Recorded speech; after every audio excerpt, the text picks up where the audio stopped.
All right, let's talk. I have done a lot of changes to this world that have happened off camera, and instead of making you trudge through all of the monotony of me describing what I'm building, I'm going to take you through a little tour of everything that I've accomplished in the last few hundred Minecraft days. Because we're actually at day 771. And the last time I made a video about this world, I was probably on day 20 or 30. So, a lot has changed. A lot of that is AFK time because I've made a few AFK farms. But the first thing I want to show you guys is the starter house that I built. I think at this point I should probably have a bigger base, but it is what it is. So I have this spruce wood cobblestone home.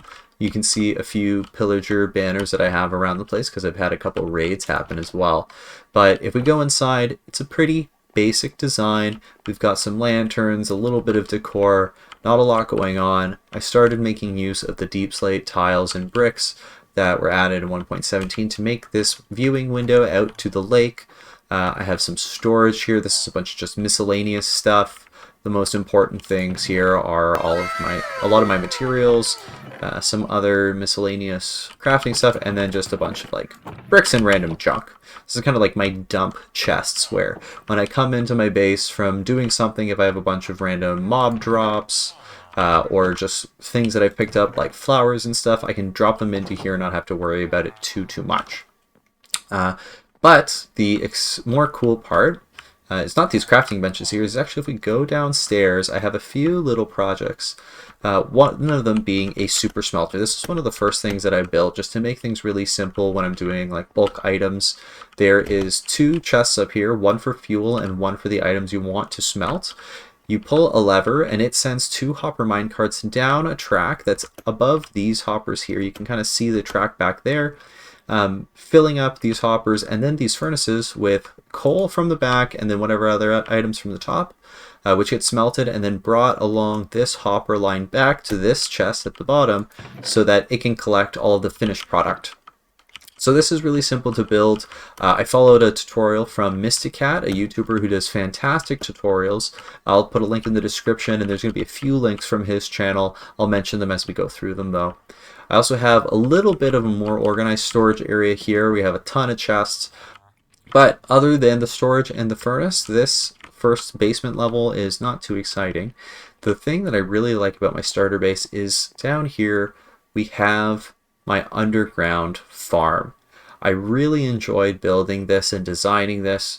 It's pretty simple underground stone vault with a lot of wood, oak beams, a lot of fencing kind of as lattice work around the side of the farm to make it feel a little rustic even though it's underground, and then using oak gates or any wooden gates plus walls to give like an arched pattern underneath to act as extra supports, along with all of the hanging lanterns, the different variety of crops that we have, because we have a quadrant for beetroot, carrot, potato, and wheat. And then a single block of water is underneath this oak slab so that it's hidden and you don't lose any crops into the watering hole or you don't fall in while you're harvesting them. It's nothing too fancy because all of the crops are manually harvested and replanted by me whenever I need some more. But I like the look and the feel of having all of this stuff down here, and it's safe from mobs, so you can do this at night if it's an early game kind of farm. I set this up, in the first 100 days. I also have these two jungle wood pillars in the center that are covered in cocoa beans. I like the layout of this because it kind of fills in the middle a little bit, and the amount of cocoa beans, if you have them on all four sides and it's 4 high, and it's on both, so I guess essentially 8 high covered on both sides, it gives you exactly as many cocoa beans as you need to have one stack come out as profit and then refill all of these cocoa beans. So you get exactly 1.5 stacks from harvesting what you have here. I also have a row of pumpkins and just above it a row of melons, so that I have a bunch of leftover melons and pumpkins in here for whenever I need it. Pumpkins are useful because you can turn them into jack-o'-lanterns, and I did make use of that for one of the other farms I'm going to show off later. But I also turned these barrels into storage for the crops. So they're all have something right beside it so you can deposit all the crops you just harvested really quickly right away. And it kind of works with the spruce trapdoors that are on here into the barrels, into the wood to look like support beams in the center of the underground farm. So I think this is a really cool look. I also have on the other side a not very cool looking nether wart farm that has yet to be decorated, but this is a newer addition to the base. And I've just been collecting a lot of nether wart for potion brewing as well as for making red nether bricks that I might be using later for another build. But this is essentially everything in the house, so there's not much else to show. So let's take a step outside, try to ignore all of the clucking of chickens and everything because they're still loud as anything. We've got a bunch of sheep here, and this is my wool farm. We've got an automated system here with dispensers that have shears in them. There is a single detector, or sorry, observer and a detector underneath here that checks for the grass being eaten. And then as soon as the sheep eat the grass and regrow their wool, the shears will clip it off and it will get sucked underneath, because underneath here we have droppers and chests, sorry, hoppers and chests, not droppers, that collect all of the wool. And I've gotten a sheep of every single color of wool that you can get so that they're all being harvested. And I use this for carpeting, I use this for block pallets. It is loud, so you don't want to hang out here too often, but as long as you're close by, they're all automated and they'll keep going. I do think I need to restock a lot of these shears though, as we're getting pretty low on some of them. It looked like, yeah, this guy's really low, but that's okay. That's another thing we can do at another time. This is our cow crusher from the first episode. It is still here, it's still going, but we added a little pen beside it because I was also breeding cats. I also have this little enchanting station out in the courtyard. I kind of like this open area. I like having this be just like a little alcove built into the hill. Kind of felt Hobbit hole-esque when I first built it. But I don't use this one as frequently as I needed to originally because I have another enchanting table beside an XP farm that I'll show off later in the video too. The really big farm that I first built in this world was this guy here, and the size is a little misleading, but this is a gunpowder farm, or a creeper farm depending on how you want to call it, but you collect the gunpowder from killing the creepers. This tower is actually mostly hollow. I think inside of it there's a creeper farm that only goes about to here, give or take. I think it's about 4 layers of a creeper farm on the inside, and that's what the cats were for. You can still hear the cats on the inside here. There's a cat meowing because there is a creeper farm in there with cats that scare the creepers from big empty rooms into the center. They fall down a big hole, and then there's a water source that pushes them down into these campfires where the creepers burn to death, drop their gunpowder into these hoppers, and it fills up all these chests. So I'm actually completely backed up with gunpowder, but this was a really useful farm to build early on because I used all the gunpowder to build TNT, which was really helpful because they needed a lot of TNT in order to do some netherite farming. And you can see I have full netherite tools, full netherite armor. But then the rest of this was just out of boredom, honestly. I had been doing a lot of strip mining and other things, and so I had a ton of extra stone. I turned it all into stone brick, and I kind of just filled up this area above it. There is some functionality, because if we go up the bubble elevator that I built here, I did need to have an AFK spot up here. So this little hut is just to keep phantoms away. No other mobs can spawn up here.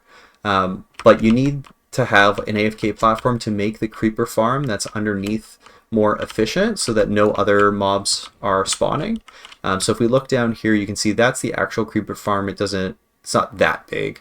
This is mostly empty. So aside from the gunpowder farm, I also have this little guy down here that I think I'll show off next because I think I built him right after the creeper farm. And this is my villager breeder.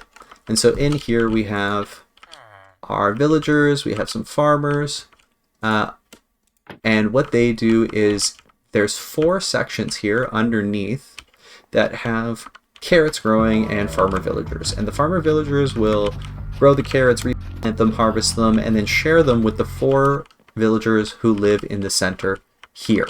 And these guys in the center, once they have enough carrots, they will breed with each other, and the baby villagers should find an extra bed there and then spawn in the center of this platform right here. Oh no, I let him through. That was bad. That's not what was supposed to happen. I'll fix that later. So the baby villagers are supposed to spawn in the center there. There is a oak fence post which gives them enough room that they should be able to fall through the cracks around the side and then down into the bottom of the farm where they just kind of hang out and grow up. And so they hang out down here where this water source is, so they won't take any damage when they fall. And if any extra carrots get thrown around by the villagers, they also fall down and get picked up by this hopper into here. But the villagers will hang out there, and then what you can do is there is this powered rail setup where you can shoot a minecart out. It picks up the villager because it kind of glitches through this bottom piece up into the villager and then carries them out through here. And so this is kind of like my dispenser for whenever I need an extra villager. I'm actually stockpiling a bunch of them somewhere else because I need them for another project that I'm doing. But this is where I create new villagers that I can use for other things. And the reason I wanted to build this is because originally I needed them for this guy over here, this giant black tower. It can be a little hard to see at night, but I had to build a minecart track coming all the way out here. And that's because I needed a ton of villagers hanging out up here for my iron farm. So this is an iron farm if you guys haven't seen one before. It's kind of an interesting concept. What you do is set up these platforms with beds so that the villagers can sleep because they need to sleep to be able to spawn iron golems. You make these other platforms where they can walk around non-spawnable, so these are all bottom slabs and bottom slabs. But this area in here, you just saw this iron golem popped up. This is all spawnable for mobs. And so iron golems can get created in any of these 4 spawning areas that have the water flowing. What happens is the water pushes them out once they've spawned. They go through these open fence gates and they fall down this giant tube and they land in lava. And this lava at the bottom is on top of some wooden signs as well as some magma cubes. And so the lava and the magma both damages the iron golem until they pass away into their next life. Slowly but surely they give up. And so what happens after they give up is they drop iron and poppies. And once they drop those items, you can see there's some there, these mine carts on tracks go around and collect it and pull it through the magma blocks here. And it's pretty loud when it happens. But they pick up the iron and the poppies that these golems can drop, pull it through this hopper system in the floor, and then the hoppers take it down into these chests. So I have one here where we have an item filter set up to take the poppies and turn them into bone meal, and all of the rest of the iron comes out here and fills up these chests. And it's pretty empty right now, but that's because I just took them all and put them into iron blocks. So we actually have a lot of iron, because if you multiply this by 9, that's a lot of chests. But I just wanted to compress it a little bit because I didn't want to build more chests at the time or something, I don't remember. But that's what this crafting bench is for, is turning the iron ingots into iron blocks. This guy also was just kind of hanging out, so I trapped him in a minecart, and now he is watching over the iron farm, keeping it safe. Right? Right, okay. The other fun thing that I built recently was a giant iron door with a double piston extender to make it a 3x3 automated redstone door. This was fun to build. These doors are really fun. They're not that functional because it's a little bit slow, and I like to get in and out pretty quick, and you can usually just fly out the top. But this iron farm was a lot of fun to build and then also design, because all of this blackstone, deep slate, all this stuff around the sides and on these towers, this was all aesthetic. I wanted to make it look kind of dark, like a real like kind of dark mine, steampunky look, like it wasn't a happy place. Like essentially all these villagers at the top are being tortured and scared to death by the zombie that's up there. The iron golems fall to their death. They live very short lives. So I wanted to kind of the theme a little bit, so I made this out of basalt and other things. All the grindstones are here to act as decor. These were a couple ideas, like especially with the grindstones. I've seen other Minecraft YouTubers use these in different designs, as well as the chains and things. Notably, a YouTuber by the name of Trixie Blocks, who I think is a fantastic builder. He does a lot of stuff more creative than survival-based content, but he's a really, really good builder, and so I got inspired for some of this from him. But I think this is a pretty cool layout for the iron farm. Alright, so let's take this back over to the base, because aside from all that iron, there's some other things that I built, and we used all of that iron and the pumpkins that I showed you earlier from the underground farm to build this other farm over here. And if anyone has built one of these before, you probably already know what it is. I had to light up this whole area to prevent mobs from spawning, because this giant hole in the ground is a slime farm. All of this was mined out by hand without a beacon, because frankly I am an idiot and I should have waited until after I'd killed the wither to do this, but I did not, and it took me a few hours to mine it out, and that was stupid of me, but here we are. There is iron golems in here. There is a giant platform. This is all one chunk, so 16 by 16. I double checked it's a slime chunk with a web app that I found on, I think, Chunkbase. I'll leave a link in the description if you need help finding a slime chunk yourself. But I mined this all by hand, mined out sides so that you can have magma blocks that act as also a killing platform, kind of like the iron farm. Woo! Don't fall, don't want to be down there. And we can hear there's a slime somewhere. Where is he? Is he going to come out and show us how this works?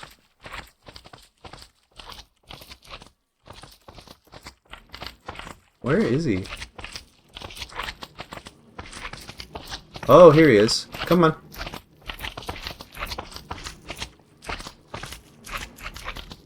So what happens is slimes spawn in here.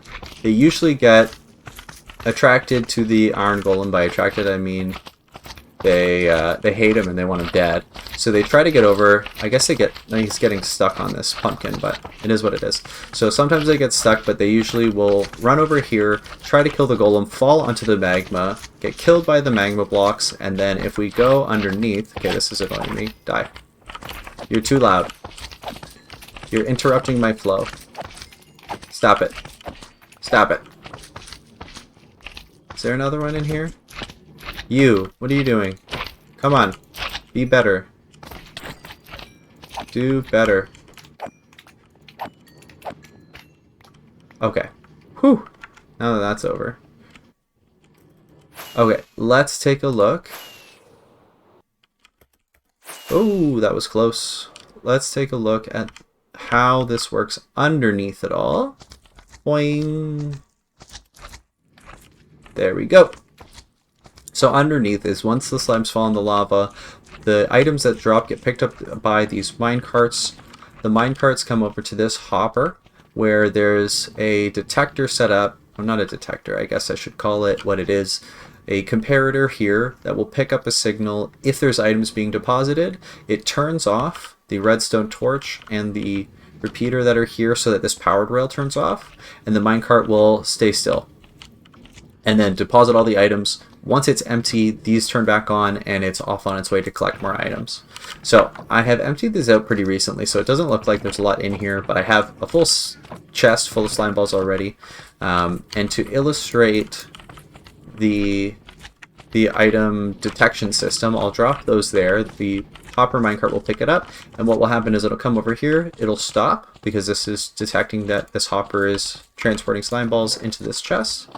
And then once this is done and all of them are out, it will again, this will turn off, the redstone torch will turn back on.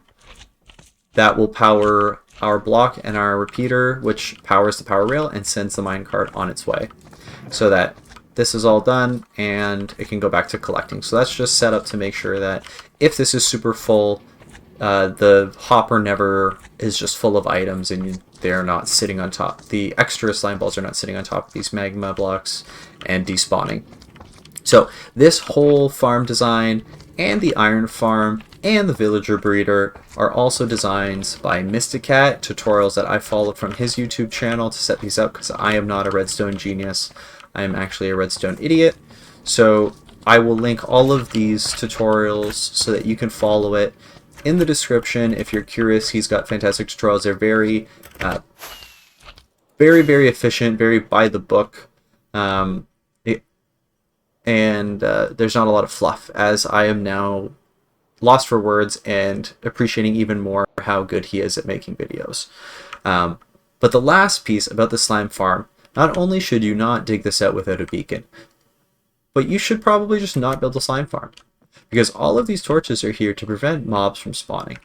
And it might seem easy to just craft and place a bunch of torches, but this is a 15 by 15 chunk area, which is like hundreds of blocks wide, that you have to cover with torches. All of this, I'm not even back around to where I started, all of this needs to be covered so that mobs don't spawn at night, and the only thing that's spawning is the slimes when you're sitting in your AFK spot. In addition to all this, you have to go underground and find all of the tunnels that might be anywhere under this whole area where, again, mobs can spawn and you don't want them to. So aside from the few hours it took to mine this out, it also took a few hours just to place torches. So it's not very fun. It's up to you guys if that's worth your time to do it. I'm sure a lot of you already have. But it's definitely a big project to take on, especially if you're playing in a single-player world like I am. Okay, to the rest of the base. Other than that, I'm going to come back to this hole in a little bit, because we're not going to talk about that yet. I have a little tree area where all the different types of trees are being grown so that I can farm them and easily, plant and then chop down anything I might need for builds. But other than that, it's nothing too special. Also, ignore that tree. That's not there. Nothing happened. We're going to go into the nether. There's not much to see in the nether, but what I want to show you guys next is another thing that I think is a really good early game build to create. This is kind of related to all of my tools and armor. I recently broke through the bedrock, so I'm now on the nether roof here to make travel really easy along the overworld, because you can just portal up here, go wherever you want, and then make a portal back to the overworld, and saves you a lot of time from traveling thousands of blocks or wherever you're going. The only problem is, oh yeah, that's where I want to go. Thank you for loading in game. There's not much to see in the nether. I haven't really built any farms or anything. My nether is nothing special. I've found a fortress and a piglin bastion that screwed with me for a long time. It took me like 3 hours to trade for ender pearls the first time I came to the nether, when I wanted to go to the end for the first time to kill the dragon. I have killed the dragon. That already took place. I think it's pretty obvious because I'm wearing elytra. So I've been to the end, meaning that I've killed the dragon. If you guys want to see how that worked out, here it is.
On that same note, you guys already saw my beacon. I did also kill the Wither, so I spent the most time in the Nether also sitting in a fortress, placing down nether bricks, trying to make Wither skeletons spawn so that I could get enough Wither skeleton heads to spawn my first Wither. I was actually really nervous for that fight because I've fought him before and it was no piece of cake by any means, but I guess I was just better prepared this time around, and so I actually killed the Wither on my first try, which I was pretty proud of, and we can cut to that now. Here we are. It's time. Let's get this underway.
That wasn't so bad. That's it. He's dead. We got it. We wrecked some desert, but we got our nether star. Oh, man. Enchanted armor is so good. Holy cow. So good. I took 2 durability damage that whole fight. Oh, no. Actually, they probably all healed because I killed them and got experience. Never mind. Still, so good. I barely took any damage. That was awesome. Whew. That was a good fight.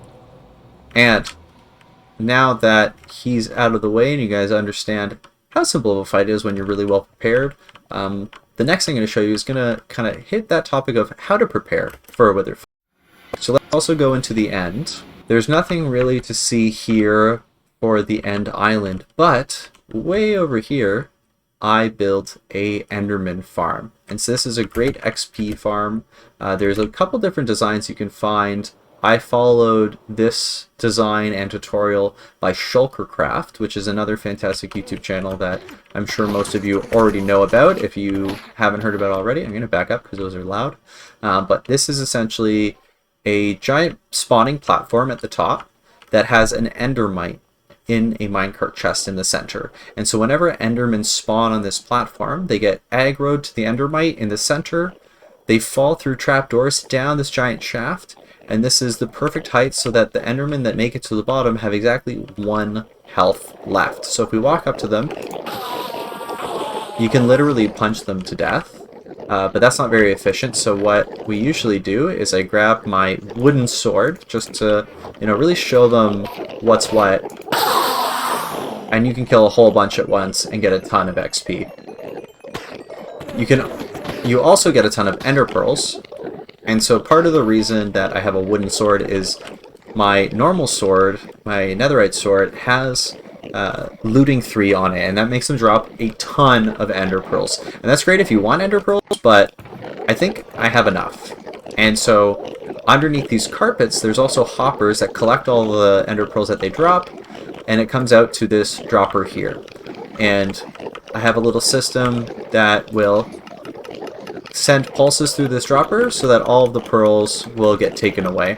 But the problem is, if I'm using my looting sword, there's so many ender pearls that get generated from killing endermen that this thing can't keep up, and it backs up all the way into the hoppers, and then it's just loud and annoying. So I keep my fancy Unbreaking, Mending, Sweeping Edge 3 wooden sword in my ender chest for whenever I have to come here. And all of this experience is fantastic to use with a second enchanting setup that I have here, and to get all of these books. So I have, Protection, Mending, Unbreaking, and then other enchantments on all of my gear. I have a shulker box named the Armory. So I have, spare netherite gear with different enchantments on it depending on what I'm doing that I save in there. Plus, extra tools for when I'm doing a ton of mining and stuff like that. So this farm generated all of those enchantments and everything else that I have here. This is a really, really nice design. It's not that complicated to build. It does take a while. You need a lot of building blocks. I built mine out of quartz brick and polished diorite with white carpeting and some endstone walls at the top just to make sure that Enderman didn't accidentally fall off over here onto the leaf bridge. But yeah, it's a pretty simple design. You have to be a bit careful though, because you have to come all the way down to the bottom of the Wolves 1 on top of these leaf blocks, because mobs can't spawn on leaves, so that Enderman can only spawn at the top there. So yeah, pretty cool setup. It's, again, very, very efficient. It's very, very noisy, so you might want to, if you build it, turn off your in-game sound or just mute it or do something, because it is a lot. Yeah, so let's head out of here. Oh, let's get out of here because I just aggroed that in. Whew, safety. They can't come through that portal, right? I guess not. Okay, well, that covers most of the farms and everything I've done. The next big project that I have to work on is something that I'm going to include the actual creation of in a video, and that's I have been breeding a ton of villagers, like a ton of villagers, because the next project I want to do is a villager trading hall. And so I need to fill up this whole underground passage that I've created with villagers that have jobs, that have good trades, so I can get good items, lots of emeralds. I'm going to save the building and everything of the rest of the trading hall for the next video, so thank you to everyone who's still watching this. I hope you guys enjoyed seeing where the progress has gone in the world. There's still a lot of other projects that I want to work on. Obviously, there's a lot of beautifying I can do of some of the other farms, like putting a structure around the wool, filling out the empty space of the gunpowder farm, maybe even adding some other bits and pieces to the XP farm and the bottom of my base. So there's plenty still to come. Check out my next video to see some live building in action. Not all of them are just going to be tour style like this. And check out the description below for all of those links I mentioned for tutorials, build inspirations, and more.